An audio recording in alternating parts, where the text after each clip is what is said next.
রাস্তার দীর্ঘ যানজট, ঘণ্টার পর ঘণ্টা সময় অপচয়, সাথে একরাশ বিরক্তি নিয়ে নিয়মিত হতে হয় নিজের কাজে। ব্যক্তিগত বাহন থাকলে কিছুটা স্বস্তি মেলে, কিন্তু অনেকাংশেই আমরা ব্যক্তিগত গাড়ি ব্যবহারের কথা চিন্তাও করতে পারি না।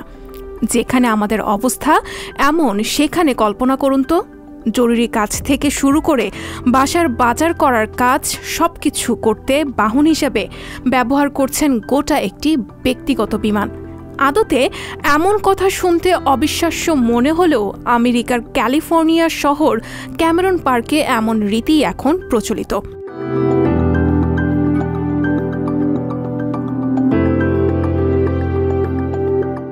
সাধারণত সব শহরাঞ্চলে যেমন ব্যক্তিগত গাড়ি চলে, তেমনি এই শহরে চলে বিমান।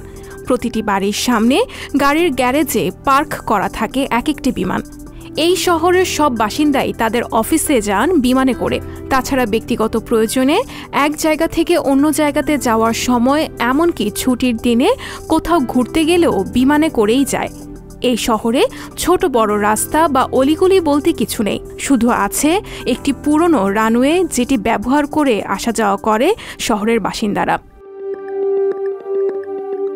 লোকমুখে ক্যামেরন পার্ককে শহর বলা হলেও সরকারি নথিতে এটি আসলে শহর নয়।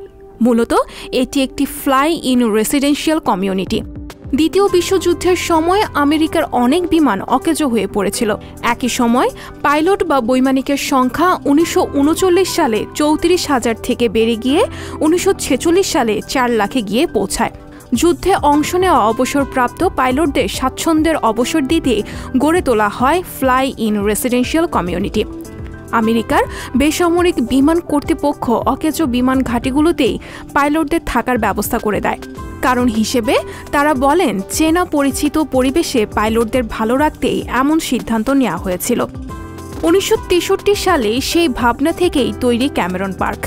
একসময় নাম ছিল ক্যামেরন পার্ক এয়ারপোর্ট, সেই নাম বদলে হয় ক্যামেরন কিয়ার পার্ক। শহরের প্রতিটি পরিবারেই কোনো না কোনো সদস্য একসময় পাইলট বা বিমান চালক ছিলেন। পৃথিবীতে ক্যামেরন পার্কের মতো ফ্লাই ইন কমিউনিটির সংখ্যা নিতান্ত কমও নয়।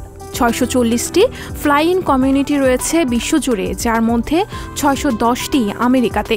তবে এসবের মধ্যে ক্যামেরন পার্কই সবচেয়ে নিখুঁত এলাকা। হাতে গোনা 124টি বাড়ি রয়েছে এই এলাকায়। ছোট শহর হলেও বাসিন্দারা পর্যাপ্ত নাগরিক সুবিধা ভোগ করে থাকেন। হাতের কাছে স্কুল, কলেজ, বাজার, শপিং মল রয়েছে। আর যা কিছু এখানে নেই তা হাতে হাতে পেতে সময় লাগে খুবই সামান্য। চাইলেই তো বিমানে উড়াল দিয়ে মুহূর্তেই কিনে আনা যায় প্রয়োজনীয় সব দ্রব্যাদি। সঞ্জিদা শম্পা, সংবাদ প্রকাশ।